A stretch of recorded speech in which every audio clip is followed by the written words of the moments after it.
Oi, pessoal, boa noite, ótima semana pra vocês aí de casa que acompanham sempre o Gazeta Esportivo. O programa começa falando do São Paulo, que fez o quê? Fez a lição de casa, né? Quando tinha que fazer, fez. É o que o Garrafa falou aqui na sexta-feira. Fez a festa dos pouco mais de 53 mil torcedores que lotaram o Morumbi, viram a equipe vencer lá o Vasco por 2-1, tinha que vencer e venceu. O resultado fez o tricolor chegar aí à liderança do Brasileirão. Passou o Flamengo, então vamos ver como que foi o jogo na narração de Vinícius Rodrigues. Aí a abertura pro Rojas, desviado, chegou no Militão, pode bater no gol, cruzamento, tirou, tá valendo, pra fora não, é gol! Gol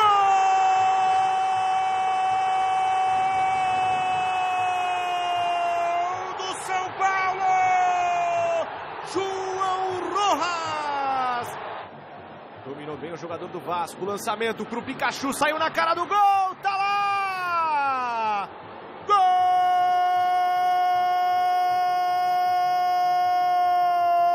do Vasco! Joga sua pokebola no fundo da rede! Iago Pikachu! Vem contra-ataque tricolor. Lisiero foi derrubado, o juiz deu vantagem. Trellis, boa bola pro Everton. Chega o Luiz Gustavo na recuperação e perdeu. Everton no cruzamento pro meio da área, o desvio, tá lá! Gol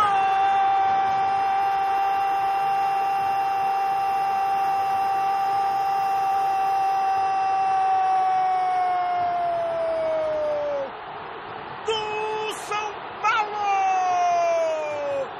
Explode o Morumbi! Estava precisando voltar a marcar, voltar a pegar confiança. Acho que depois de vários jogos que não estava jogando, mas eu estou pensando igual que o time. Sou um time que nunca desiste, seguir continuando a trabalhar. E acho que hoje foi uma recompensa por continuar trabalhando da melhor maneira. Acho que foi um jogo muito difícil. Nós veníamos com uma sequência de jogos importante y el time por ahí no esperaba un poco más de nuestro time, pero sentimos el cansancio de ter jugado quinta-feira, final de semana con Cruzeiro, 3 días antes con Grêmio. Fueron muchas secuencias de jogos y entonces acho que sentimos un poco. Estoy feliz por estar líder, mas esto como Pablo siempre faltaba mucho y tenemos que mantener una regularidad para seguir estando ahí en las primeras posiciones. Grande noite para você que acompanha o Gazeta Esportiva, pois é. Depois de 3 anos, o São Paulo está de volta à liderança do Campeonato Brasileiro, algo que poucos poderiam imaginar no começo do ano ou mesmo quando o Campeonato Brasileiro estava sendo iniciado. Realmente um feito e tanto, mérito do Aguirre, que conseguiu fechar o time, deixar o time mais compacto, mais confiante e competitivo. Daí dizer que vai ser campeão é uma outra história, tem muito campeonato pela frente, mas é um São Paulo que resgata a autoestima, é um São Paulo que resgata o prestígio. E conseguiu a vitória apesar das dificuldades. Entrou já sabendo que ao vencer o Vasco se tornaria líder, conseguiu um gol assim, né, meio sem querer. Depois o segundo gol veio num momento difícil, o Vasco chegou a ameaçar com perigo o time do São Paulo. E quando o Aguirre fala em cansaço, ele tem razão. Os jogadores que estão brilhando nesse time do São Paulo são jogadores já veteranos. O caso do Nenê, o próprio Diego Souza, os dois os principais artilheiros. Mas aí quem entrou no jogo se deu bem, né? Especialmente o Trellis, que conseguiu marcar esse gol aí num vacilo da zaga vascaína, o cruzamento. Só um desvio leve de cabeça para colocar o São Paulo de novo, ou melhor, de volta à liderança depois de 3 anos. Muito tempo, né, Flávio? Boa noite para você. Boa noite Celso, boa noite Michele, amigo do Gazeta Esportiva. 105 rodadas e curiosamente com técnicos estrangeiros. Era o Osório a última vez que o São Paulo ficou líder.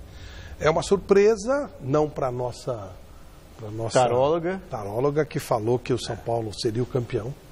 Chico Lang acompanhou. Mas na verdade você vê o time do São Paulo um time competitivo. Ele lembra a seleção do Uruguai. Não é um time com brilho, é um time de pegada, né, de marcação, de jogada de força. Ganhou o jogo ontem com um time de força, bolas altas, cabeceio e tal. E está sendo competitivo, está numa fase boa, está dando tudo certo. Aquela bola que, às vezes, quando você está bem, ela entra, quando você está mal, bate na trave, elas estão entrando. Então tem que aproveitar esse momento. Tem também, entre aspas, a vantagem de não disputar a Libertadores e nem a Copa do Brasil, vai disputar a Sul-Americana, mas está quase fora, depois de perder para o Colón no Morumbi, vai ficar com o campeonato só. Lembra muito o Corinthians no ano passado, que também jogava um futebol pragmático e só disputou aquele campeonato e levou. Só que o Corinthians tinha uma vantagem maior nesse momento. Vamos ver o que vai acontecer. Mas realmente está fazendo mais do que vinha fazendo nos últimos anos, quando apenas brigava para não cair. Beleza, Flávio. E a gente aproveita a liderança do Tricolor para lançar a enquete desta segunda-feira. A gente quer saber o seguinte: faltando 2 rodadas, o São Paulo vai conseguir ser o campeão simbólico do primeiro turno? Sim ou não? Acesse o site gazetesportiva.com, dê o seu voto. Você acha que continua, Celso? Acho que sim. Acho que o São Paulo termina o primeiro turno na frente.